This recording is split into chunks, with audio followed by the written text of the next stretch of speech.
welcome back to another week of Behind the Lens. I'm Debbie Elias, film critic, creator, and host of Behind the Lens, where we go behind the lens and below the line with those movers and shakers, the film and TV makers, the producers, the directors, the writers, the actors, the cinematographers, production designers, costume designers, film editors, sound mixers, VFX gurus, composers, stunt coordinators, and more. You name it, and you know I'll talk to them.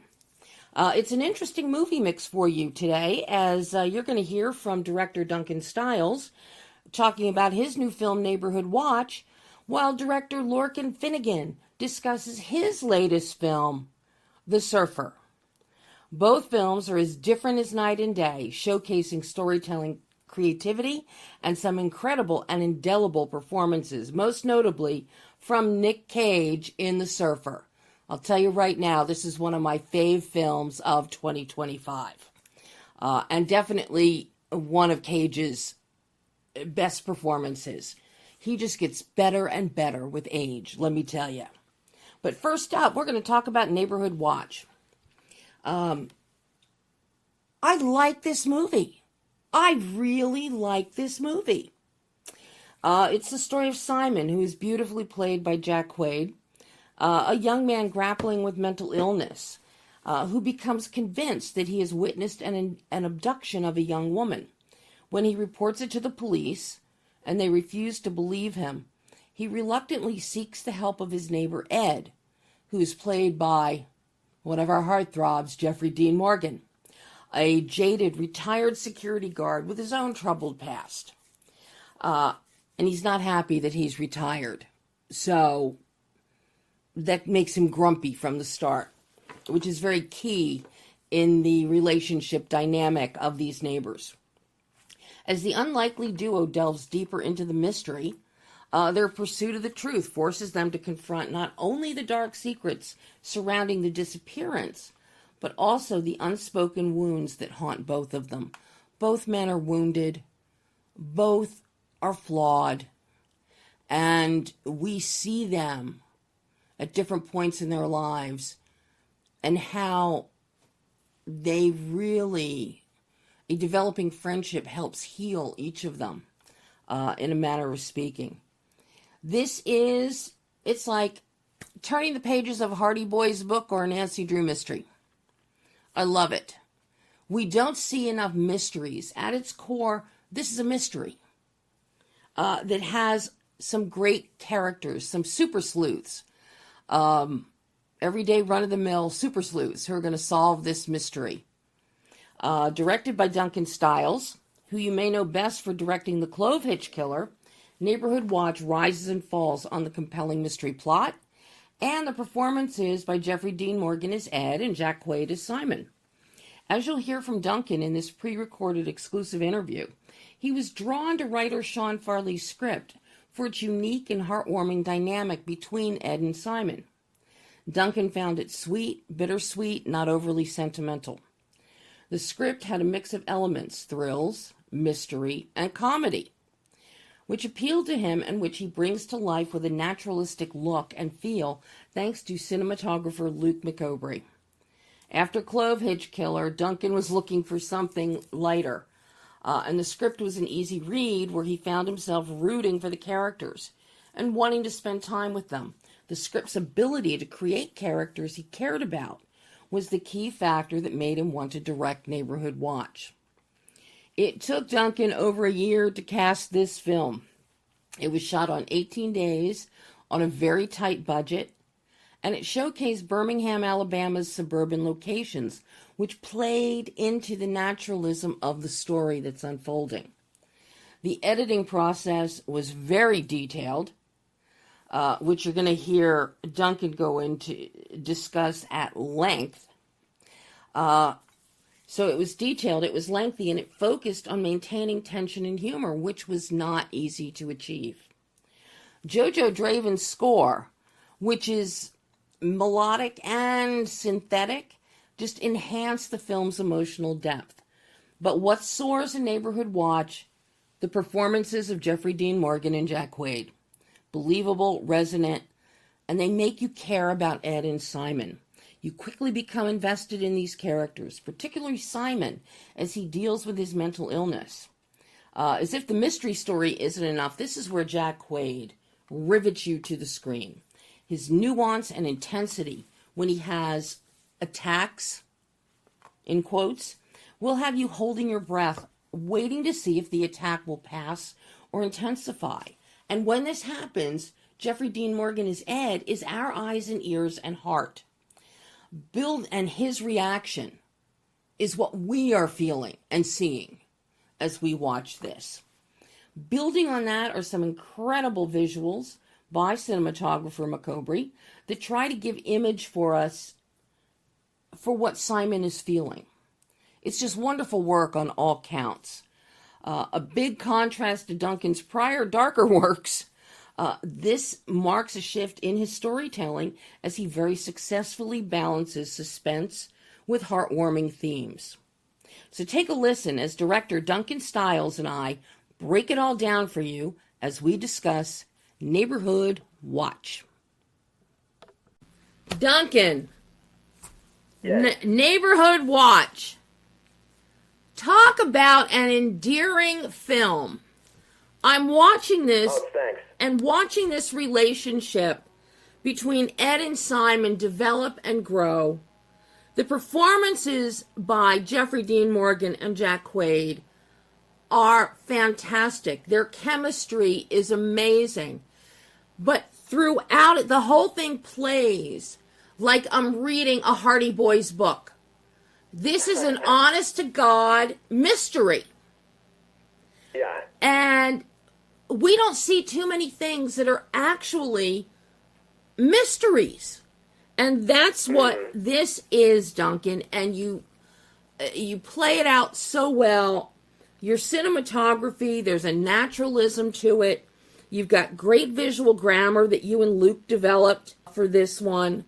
The editing, it's paced beautifully. It lets us sit on some things as clues, as Simon and Ed come across clues.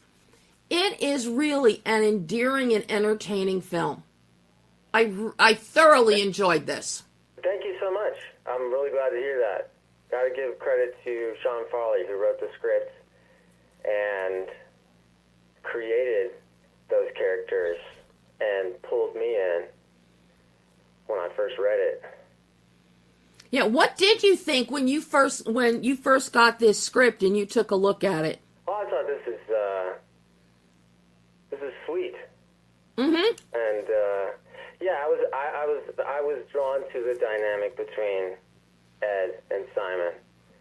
I thought it was unique and heartwarming, and it had the right. It was bittersweet. You know, it wasn't like too sentimental. I felt like it earned the feeling at the end. Definitely earned the payoff with the final shot in the film. Definitely earned it. And yeah, it was just a script that had a lot of elements, like a little bit of thrills, a little bit of mystery, a little bit of comedy. It was very funny to me when I read it. And I was in the mood to do something lighter than my last film. Mm-hmm. And I'm just the type of filmmaker that I got to be really connected to the material in order to do it. And this was the first script that I had read after Clofitch that it was just easy. It was an easy read. I was rooting for the characters. I wanted to spend time with them. And I'm glad that I did. You know, the chemistry between Jeff and Jack was a lucky accident. I mean, they're both, they know what they're doing. They're pros, so they can, but you can't. There's a certain level of chemistry that you can't fake. That's just it. And you needed that here. That's just it. And you needed that here with Ed and Simon. Yeah. You needed that extra bit of magic. How difficult was it casting this film to get Jeffrey and Jack? It took a while to get the main cast in place. It took over a year, but that was mostly because when we first started going out for financing, we decided to switch the role of Simon to a woman because we thought we would have a better chance of getting it made. And that didn't go anywhere for a long time. And then I had known Jack. I met Jack after I made Clove Hitch because he was a fan of the movie. So I just naturally thought of him, sent it to him. Around the same time we sent it to Jeff, and they just happened to both be fans of my last movie and have had worked together before, which was a plus. I think that helped pull things together, that they had a working relationship. Same with Mullen. I mean, the whole main cast is a reunion of some Watchmen, they were all free in Rampage. And then, of course, Jack and Jeff were in The Boys. So you really lucked out that the schedules aligned, because I know Jeffrey is always so busy. Yeah, he is. I feel super lucky to have got this cast at this budget level. You know. It was super tight. We shot it in 18 days, and we were coming up against a hard out with Thanksgiving. And on the other side of that was the SAG strike that was kind of delaying the start. So it was a little bit of a live wire act, but got everything we needed, and Jeff and Jack and Mullen were all game for the indie filmmaking, and along with the rest of the crew down in Birmingham, everybody just worked super hard to get everything that we needed. Watching the two of them, watching Jeff and Jack, is really something, and to watch how you have paced this out, to see their relationship, the relationship of Ed and Simon develop. You don't rush it. Both of them are wounded in some respect. Yeah. And Jeff, I mean, he's disgruntled. He lost his job. He can't let that go. He's dealing with a hearing loss that he doesn't want to admit to. And then we've got poor Simon, who is just trying to cope with his illness, with his mental illness, and is doing everything he can. He's got Dee Dee yelling at him, "You got to go get a job. I can't pay for everything." Limited in what he can do. Yeah. So to see these two wounded guys, and Ed is so off-putting, and don't bother me, but something clicks in him, and it's like, oh, well, yeah, I can still kind of be a guard police officer. So, yeah, I think I'll help the kid. And it just starts going. And lots of hurdles, relationship hurdles that they go through. But by the time you start the third act, the two of them are so connected and on the same page. It is, the third act sails by. It sails by. I couldn't believe the film ended when it was over. I wanted more of these two. Oh, yeah, me too. I would love to do more with them. Yeah, they're a crime-fighting team.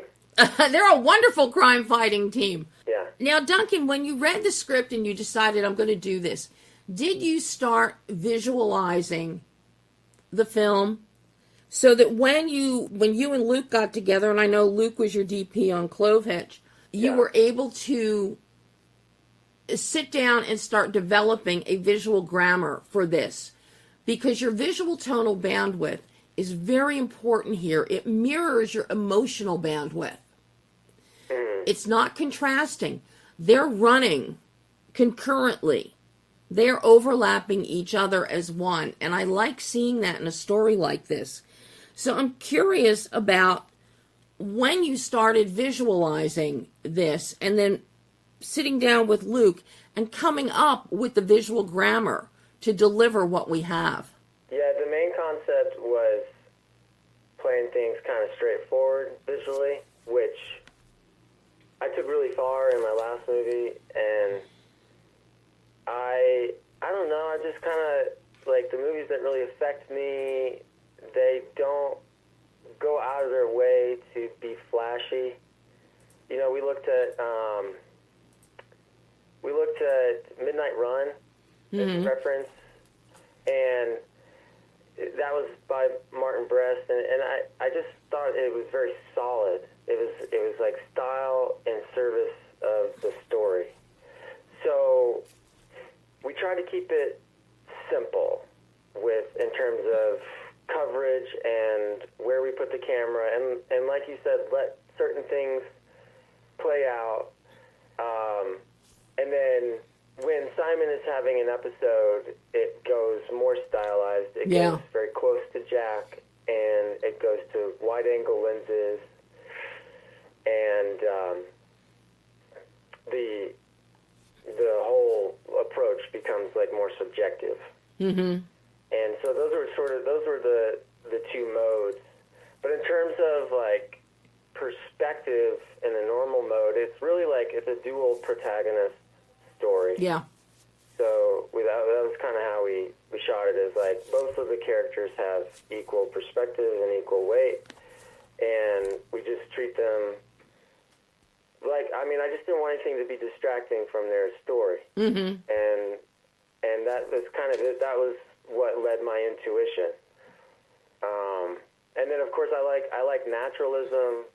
I like a certain feeling of coziness. Mm-hmm. Like a world that you sort of want to hang out in. I like craftsman houses and old suburban neighborhoods. Mm-hmm. I like the feeling of middle America and flyover country, and sort of like an Archie comic book where you go outside and you're likely to run into somebody that you know. Mm-hmm. That's my general sensibility. But a lot of it was determined by what was available. You know, I'd never been to Birmingham before. I had three and a half weeks to find all the locations, and so some of it was in God's hands, so to speak. And I was very pleased with the way that it came out, given the limitations. The location is fantastic, and you achieved, you like the suburban, the craftsman houses, the ones that really were built in post-Korea in the 50s and the 60s. Mm-hmm. And that's exactly what you have here. And these characters, this is where you would expect them to live. Because neither one, they're not upper middle class. They're probably not even making middle class earnings. Definitely Ed's not anymore. And poor Simon, short of maybe getting money from the state, he's just got what his sister makes as a hairdresser. So the location is perfect, and it is exactly what you just described as what you like for a look.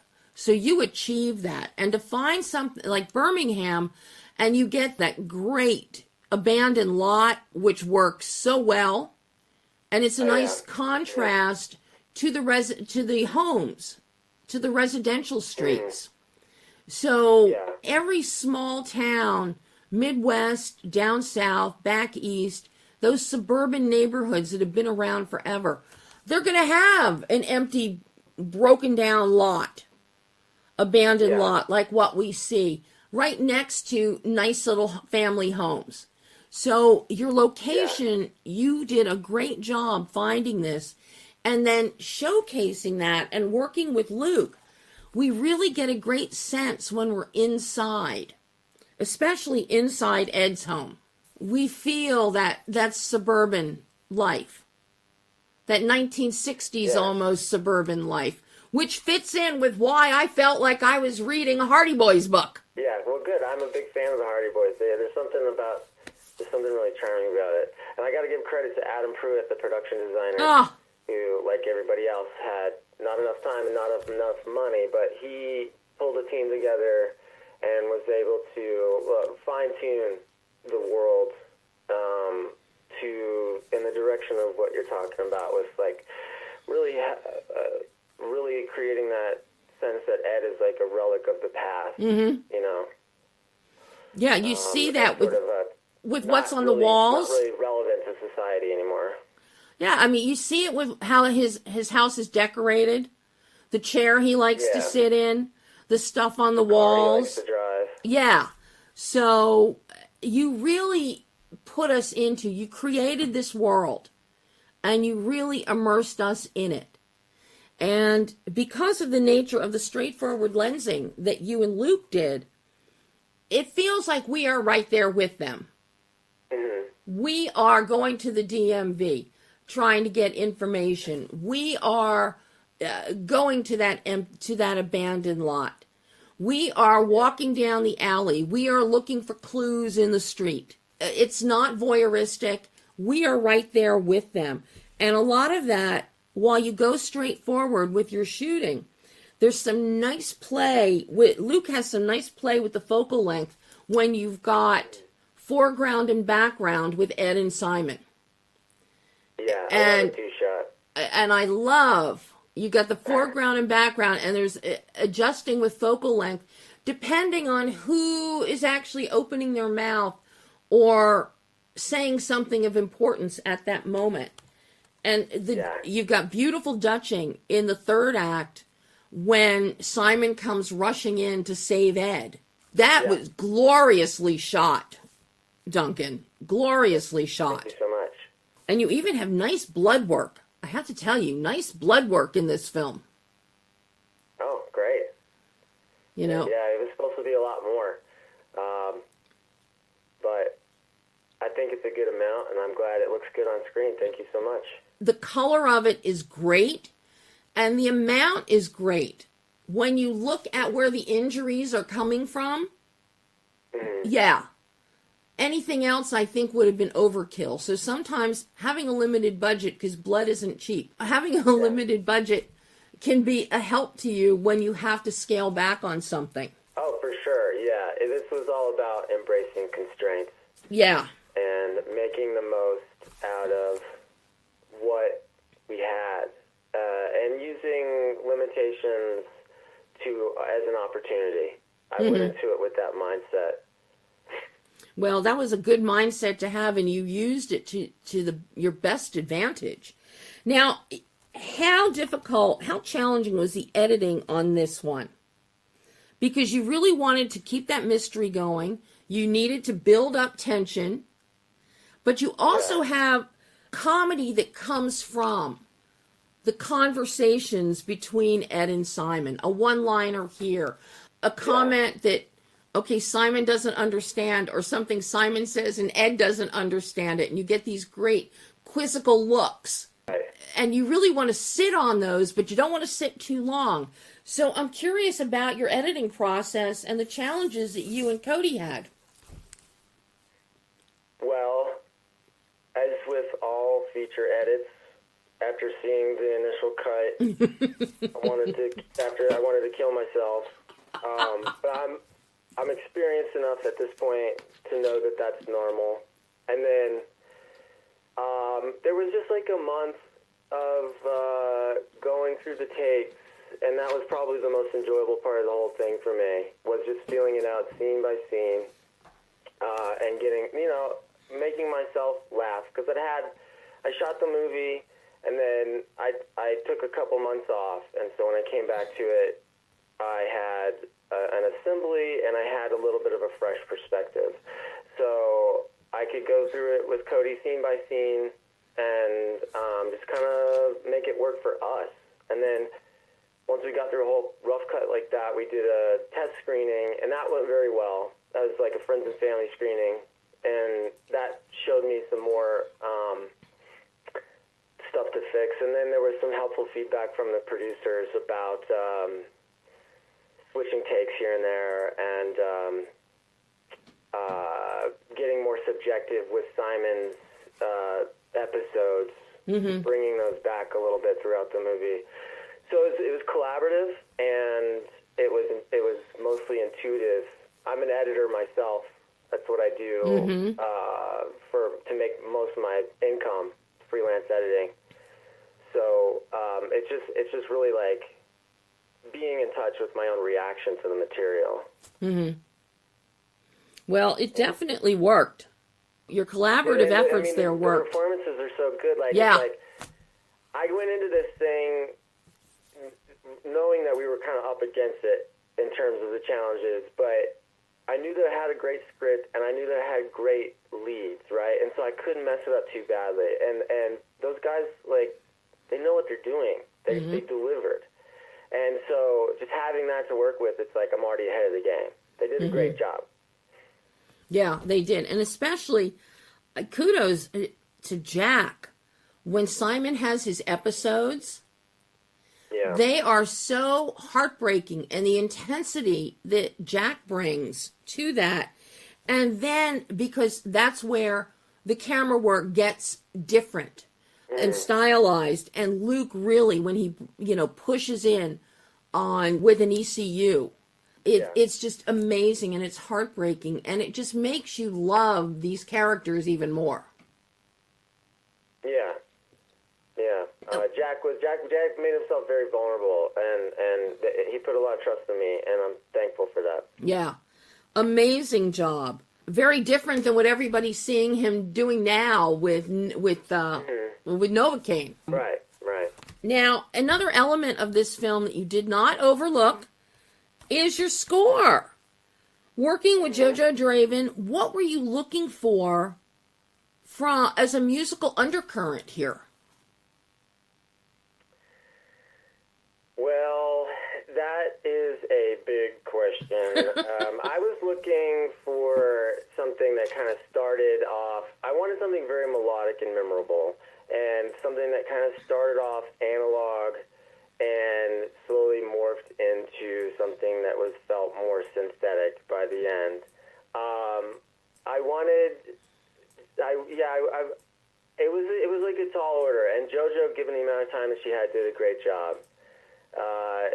But the key thing was melody and having like clear themes, and then like an underbed to the tense sequences that would tie them together, and then in the end having something that enhanced the emotion of it without being like overwhelming or cheesy.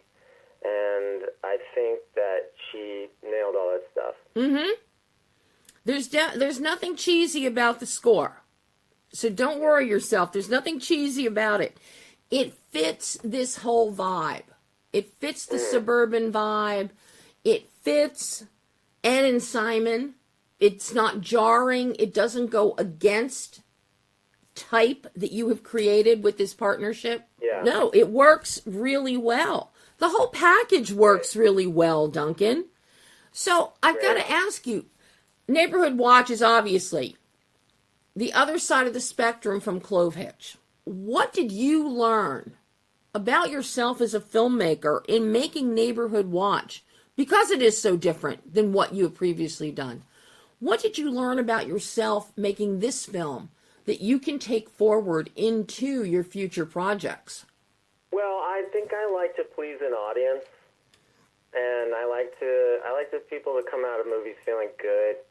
And I was in a particular place with Clove Hitch. I was a little bit mad at the world, and just feeling a little bit, I don't know. I wanted to capture something really dark, like dark in a way that I hadn't really seen before. And with this one, I was more about, I've got kids now, and I want to just make sure that I'm not making things worse, that I'm putting things out there that are hopefully making the world a better, more positive place. And I still love suspense. Like the scripts that I'm writing, the projects that I'm interested in, they're all like thriller and suspense. So I kind of feel like I'm gonna go sort of like back and forth on this tone-wise with the projects that I do, because I still am interested in darkness. But with this one, it was just like I needed to do something that was like about the power of relationships. And I've been through so much with, I've learned so much from being a dad, and being a husband. I've learned so much about relationships, and I think it's a very helpful, it's a very powerful antidote to a lot of what ails the world. Just connecting with the people around you. Mm-hmm. Yeah. That is exactly what Neighborhood Watch does. We have two neighbors who never spoke, never knew each other. We see them come together and see a friendship build. And I love the fact that this friendship, it fills a void in each of their lives. Simon has no father figure. Ed has no one because he's so grumpy. And the two of them, it's like they fill a need in each other without them realizing it. Of course, I think there is a moment of realization on Ed's part as we get into that third act, because Jeffrey's got some great knowing facial expressions that Luke picks up on the camera just beautifully. But you turned out a really wonderful, heartwarming, entertaining, enjoyable film. I love it, Duncan. Oh, thank you so much, Debbie. That means a lot to me. It was a journey. It was an experience, and it's really nice to hear that you connected with it and that you enjoyed it with it. I really appreciate that. Well, now having seen two completely different styles from you, I can't wait to see what you bring next. Cool, yeah, me too. I got some stuff coming down the pipe, hoping to keep the momentum going here and not have such a long gap on my next movie. But it'll definitely be more mystery and suspense and good characters. Yeah, and that's the heart of this one, are your characters, Duncan. Yeah. Well, I can't wait to see what you do next. Job well done with Neighborhood Watch. Appreciate you. Thank you so much, Debbie. And thank you for taking time to talk with me about the film today. This has been wonderful. My pleasure. Bye. And that was director Duncan Stiles talking about Neighborhood Watch, which you can watch right now on various streaming platforms. And now we're switching gears, hitting the western coast of Australia with the sun and the surf and the sand, with director Lorcan Finnegan, Irish director Lorcan Finnegan, mind you, with The Surfer.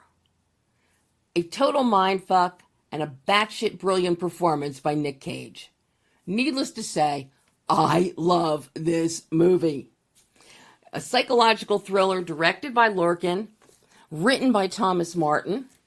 It's a story of a man called the Surfer, played by Cage, who returns to the idyllic beach of his childhood surf with his son, who is played by Finn Little. Yellowstone fans, you're going to love it. It's a small role, but seeing Finn grow after his role as Carter on Yellowstone, get ready.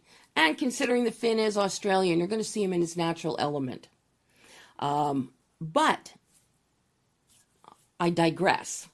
The surfer's desire to hit the waves is thwarted by a group of locals led by Scally, who is maniacally played by Julian McMahon. Their mantra is, don't live here, don't surf here. Humiliated and angry, the surfer is drawn into a conflict that keeps rising in concert with the punishing heat of the summer and pushes him to the breaking point. That's so key in that we see, any of you who have been out there in really hot heat and you look down at the pavement or you look off in the distance, you can see heat rising from the ground, particularly on asphalt, highways or your driveway, even more so than concrete. And that is what we get here. That rising heat is visual and palpable to us, and it equates to the rising heat and anger within Cage's character of the surfer. Cage is absolutely brilliant. No one but him could pull off this role. There is nobody who could do this but for Nic Cage. The film overall, it is an unforgettable, visceral, and visual performance and film. a psychological thriller that emphasizes color, lighting, and incredible camera work to create a nostalgic, hypnotic atmosphere that is contrasting wide open landscapes of, not really landscapes, but seascapes. We get, because this whole film takes place on the beach and this one parking lot. So there are moments when cinematographer Radek Ladzik will pull back and we get a panoramic vista of the beautiful sea with the surf, the white frothy curl of the surf as it breaks, the beating down sun, the blue sky, the blue water, the white sand. It is a visual, sumptuous feast. Uses close-ups to reflect the surfer's mental state. And it's just gobsmackingly lush and gorgeous, particularly that super saturation of color and the sun as it reflects off the pristine blue waters and the white on white sand. It really is. It is a visual delight. It is not traditional, but it is a light, bright experience. And I can't recommend it highly enough. Now, as you're going to hear Lorcan discuss, the script, initially only a few pages, evolved into this tale of a man's emotional journey, stripped of his material possessions and ultimately his sanity. The score enhances the dreamy, nostalgic feel. The composer is Francois Tétaz, and I like the score. I really like the score. And then because this takes place around Christmas, peppered in the background, and this is kudos to the sound mix, and the sound design by Asa Hand. You hear Christmas carols peppered very faintly in the background, and they appear at some really interesting moments. So keep your ears perked for that when you see the movie. Lorcan collaborated very closely with cinematographer Radek Ladzik, whose work you may know from The Babadook, another film from Down Under. Editor is Tony Cranston, and of course, sound designer Asa Hand. But you put all that together to achieve the film's unique visual and auditory experience. Sound and picture go hand in hand here. Hand in hand. Don't need dialogue. There's dialogue, but you don't need it. It is the sound, such as the sound of a kookaburra, which has that every kid learns at some point in elementary school. Kookaburra sits in the old gum tree. Laugh, kookaburra, laugh. And that's exactly what we experience here at certain moments with things that are happening to the surfer. We'll see and hear a kookaburra laugh. It's just so much fun. The story is told from a subjective point of view, which allows us, the audience, to experience the surfer's mental descent alongside him. From a directorial standpoint, Lorcan was also attracted to the challenge of telling a story that takes place just over a few days in a single location, while creating this intense, trippy experience that mirrors the character's internal psychological state. And this also continues in the tradition of Australian New Wave cinema. So take a listen as Lorcan breaks down the surfer from Cage to story to casting to cinematographer to editing to sound to score, and even the appearance and importance of native snakes and that kookaburra. Hi, Lorcan. Hi, how are you? Very thrilled to be speaking with you about the surfer. This is a weird and wonderful mindfuck, to be blunt. It is fantastic.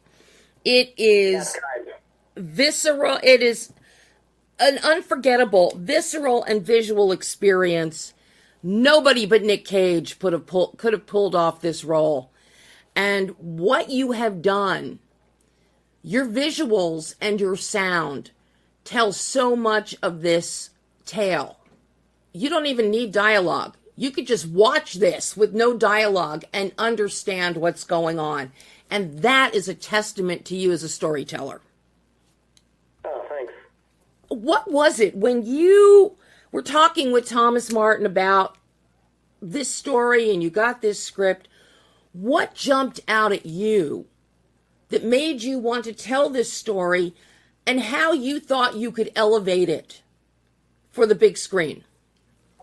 Yeah, I mean, the script was, this project started as a couple of pages, and then it kind of grew from there, with Tom writing an outline for us that he sent me, and I thought it was great, really interesting. But I think what drew me to it just like instantly was that it's a guy, about a man who sort of has everything together and at a certain point in his life. He has money, he has a fancy car, but his personal life and his relationships are falling apart. But instead of him trying to deal with that, he thinks that if he buys back his family home, he will, that will fix, like, the materialistic goal will fix all of his emotional problems.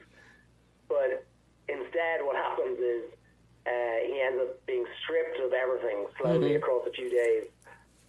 First of all the kind of physical things, his phone, his wallet, his shoes, his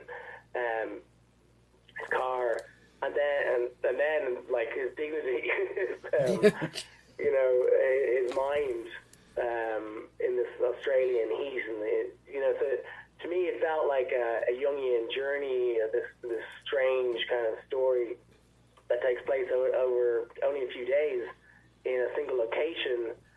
Even though the location's quite big, it's a couple of miles probably of the beach and the car park and everything. But all of that just really appealed to me because it's challenging, and I wanted to tell it then through this very subjective point of view, like the audience going on this journey with Cage's character and experiencing everything that he experienced. So if you find yourself going, this is intense and trippy, I don't know what's going on, that's because that's what he's happening inside his mind. So all of those elements were very attractive, and the opportunity for an adventure to go off to Australia and make a film. Because both Tom and I kind of love new wave Australian cinema and wanted to continue that tradition of, Walkabout was directed by a British director, Nick Cage, and Ted Ketchup is a Canadian who did Wake and Fright. So we thought we could be outsiders coming to Australia to make a very Australian film as well. Okay, well, now tell me the truth, Lorcan. The number one reason was so you could go to the Australian Western Coast. Above everything else, the trip to Australia, that was it. Yeah. And this is one of the great things that you do here, and this is where your visual grammar is so important. Number one, you have one location, which is brilliant. The way you have parsed it out throughout the film into visual segments almost. But working with your cinematographer, Radek, who you've worked with before, and who I first took note of with the Babadook years ago, what the two of you have done with super saturation, the blown out sun, the use of color, the white yellow of the sand, the bright yellow of the sun, the blue sky, the blue water, the creamy white curl of the surf as it comes in, and punctuating the yellows and the blues with reds of the Bay Boys, most notably with Julian McMahon's character and his hooded whatever beach cover-up. And then you give us this great contrast between the wide open world with these beautiful panoramic shots of the ocean, but then you're getting incrementally closer with your ECUs till they're extreme ECUs. The more into madness that Cage's character goes. That contrast is absolutely brilliant. What led you and Radek to go that route with that grammar? Yeah, I think the initial approach was through the character's understanding of the world that he's in. So, like, when he arrives back in this place, it's somewhere that he left as a child, and he's coming back in his 50s. So he looks at it from a very nostalgic point of view. Mm-hmm. So nostalgia is going to play a role in it, and that the place has this sort of hold on him, that it has to be beautiful and hypnotic and enticing, and almost put him into a trance, like it's just drawing him forth. And so that was sort of the approach into, okay, let's make it feel like that and have this sort of, we're going to be shooting outside in Australia. Nearly all the scenes are exterior. So we started out with that as the basis. We knew, okay, we've got blue skies, hopefully. We've got this kind of greeny yellow bush behind the car park. We've got this turquoise water that's very evocative of memory and dreams, and then you've got this like white sand, and then Nick, I put him in a sandy suit so that he's kind of connected to the beach, and then you've got this weird sort of biblical element to the story as well that is happening across Christmas, and the themes of sort of rebirth and Julian McMahon's character is almost like a prophet. So you dressed him in red because very early depictions of Jesus wearing a red robe, which is like royalty, but he's like an ambiguous character, so he's like, is he a savior or is he the devil? So there's those elements, and when he's trying to offer Nick food in the car park, it's like 40 days and 40 nights in the desert. So there's those aspects that were informing some of the color choices, but then also because it was across the story, it was going to get hotter and hotter and hotter, and he becomes completely delirious from the sunstroke and dehydration. So the color, like I worked on a sort of a color book at the beginning of the film, assigning color values to various emotional things that probably nobody ever looks at. But to me, it was like having this yellow surfboard, connecting to ends up being put in above the tiki hut, connecting him to his father, even though the brochure is yellow, but connecting him to the home that he wants to buy back, and then using these colors to push the temperature, like a lot of reds and burnt oranges and kind of browns, and we used then like in-camera techniques, like using flame bars underneath the camera to create more heat distortion, and we used these T-Vintage Panavision lenses to create a lot of like lens flare, which to me always feels very much like you're looking into the sun, and your vision is being distorted, and it creates an abstraction as well, because things aren't objective, then they're being distorted by the actual lens itself. And then these kind of super close-ups and zooms is sort of a way of getting right into the character's mind, because your eyes can't zoom, they can only sort of dolly and jib and track. But zooming always, to me, always feels like you're getting sucked into something. It's bigger and bigger, more intense. It's like a nightmare when you're like a child, things get too heavy for you. But then to contrast that with the space was interesting to me. I also wanted to use, like, obviously there's all this sort of themes around masculinity in the film. I wanted to use Nick's face and Julian's face almost as like male landscapes. So I asked them both to grow out their ear hair and their eyebrows and nasal hair and everything, so that we could really get in there and see, what a man's face looks like after, if they're not groomed, with all their hair coming out of their lips and ears and everything. So yeah, I mean, and all of those, ideas kind of, they're probably subtle throughout the film, but they create an atmosphere they play into the visual language of the film, where all the themes then sort of percolate under the surface. Well, I have to say, I've never seen Julian look this quote-unquote unkempt before. And also the whole red idea and the hood and all, while there is a biblical intonations there, it also made me think of one of his great characters from Charmed when he played Balthazar, the head demon, which was all red and black, versus his attorney, Cole. So to see that immediately drew me into the ambiguity of Scally as a character. And I thought that was fantastic. Fantastic. Yeah, Julian plays him very well as well. Oh. You know? He is ambiguous. Like, is he helping him or is he manipulating him, you know?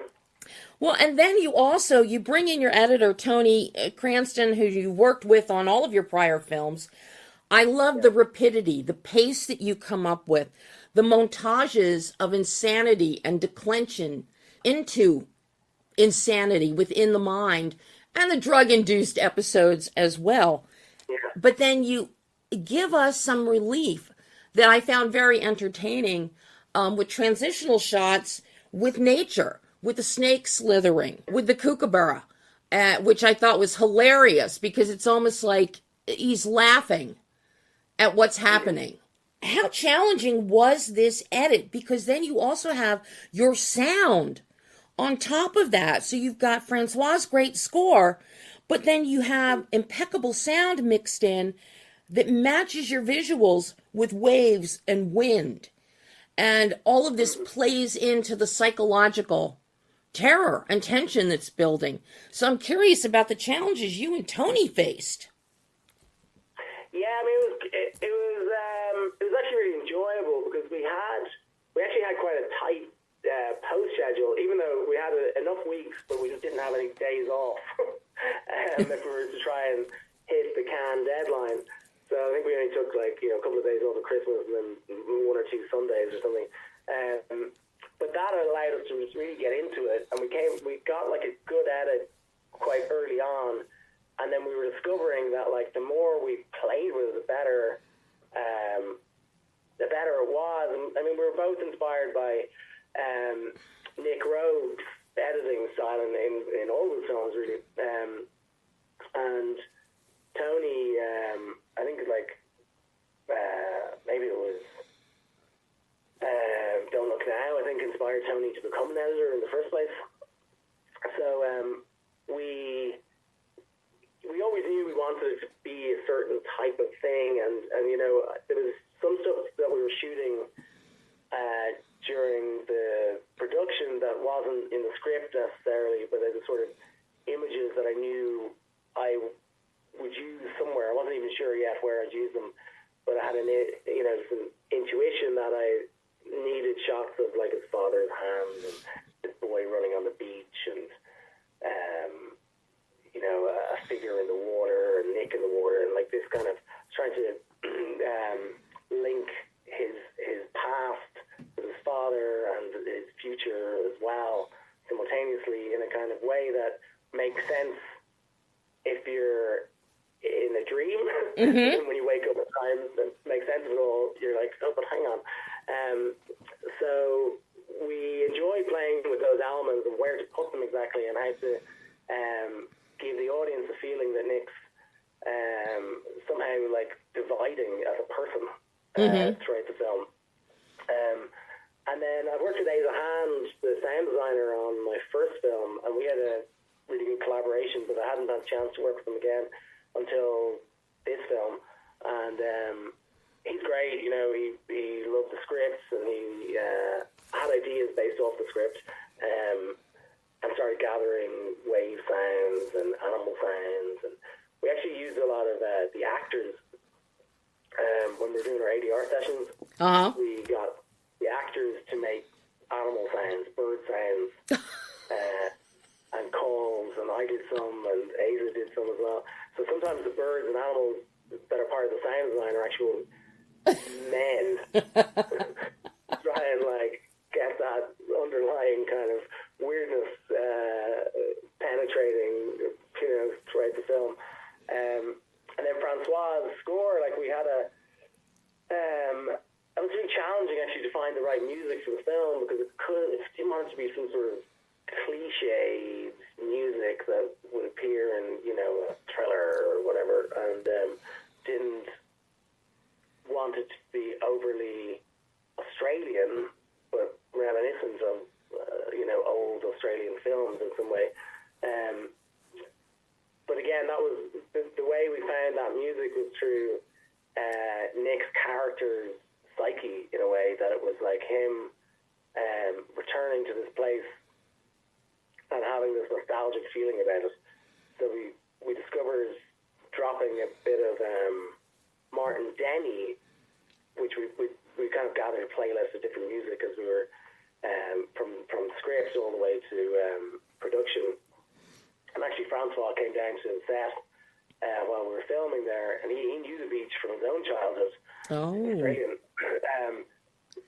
Not that many Australians have even been to Western Australia, but he had been to this beach, and when he came for one of the night shoots, he saw that there was like apartments or houses in the cliff top that had, I think it's the scene where Nic is still wearing a suit and he goes down, he's like looking to get his board back at night and ends up in a fight with one of the guys. But in the background, there's a couple of houses up on the hill. Mm-hmm. Francois took a sketch of their positions, and that ended up forming part of the melody for the theme of the film. So, which I thought was really interesting. But there's some part of the musical exploration, anyway, was Exotica seemed to just click in our minds. Like Martin Denny invented this music called Exotica, which is created a sort of fake holiday vibe, like for people to feel like they were in Hawaii. It's evocative of being somewhere exotic, but not using any like indigenous instrumentation. It was all kind of made up, and the guys in the band used their voices themselves, like to make bird calls and all sorts of weird stuff like that. So once we discovered that there was something interesting there, that like it was almost like Nic's mind had this dreamy, nostalgic kind of music that made him feel like his childhood. Once we discovered that, that's shaped the whole score of the film, really. Lorcan, thank you so much. Brilliant job, and I hope we get to chat again in the future. I hope so too. Thanks a lot. That was director Lorcan Finnegan discussing one of my must-see films of the year, The Surfer. And you can see The Surfer for yourself in theaters right now. In theaters. That's where it's showing. That's where you want to see it, to really get the full visual and emotional experience. It's just fantastic. And after I screened it at a pre-release screening, I have gone back to the theater to see it again because it is just such an immersive and enjoyable experience. So that is all the time we have today. Join me again next week for more entertaining, hopefully entertaining, and informative cinematic discussion. So for now, I'm Debbie Elias. This is Behind the Lens.